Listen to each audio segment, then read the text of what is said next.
एक दिन ना एक बंदा दफ्तर जाता है तो दफ्तर के दरवाजे के नाल एक बोर्ड लगा खलोता होंदा है। उस बोर्ड ते लिखिया होया होंदा है कि वह बंदा मर गया है जिहड़ा बंदा तुहाडी तरक्की दे राह दे विच रुकावट आई। तो उसकी जिहड़ी लाश है ना वो मीटिंग हाल च रखी पई है। तो जिहड़ा भी बंदा पढ़दा है वह सारा सीधे ही मीटिंग हाल च वग जांदे ने। इस तरीके नाल 1 2 3 करेंदे ना उस दफ्तर तकरीबन 100-150 वर्कर जिहड़ा भी इंपलॉय काम करेंदा है ना वो सारे मीटिंग हाल जमा हो जाते हैं। तो उत्थे वेंदे ने बई एक लाश पई हुई है, उत्ते कफन पाया होया, कफन दफन का इंतजाम किया पिया उहदा सही तरीके नाल ना।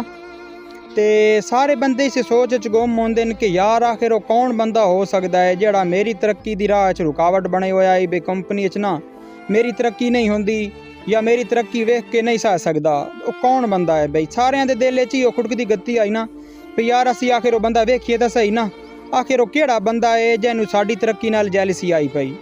वो जनाब वाला सारे हौलो हौलो करेंदे आपस विच खुसर पुसर शुरू हो जाती है। यार तेरे नाल केड़ा लगदा है, यार तेरे नाल केड़ा लगदा है पिया, चलो वेखिए।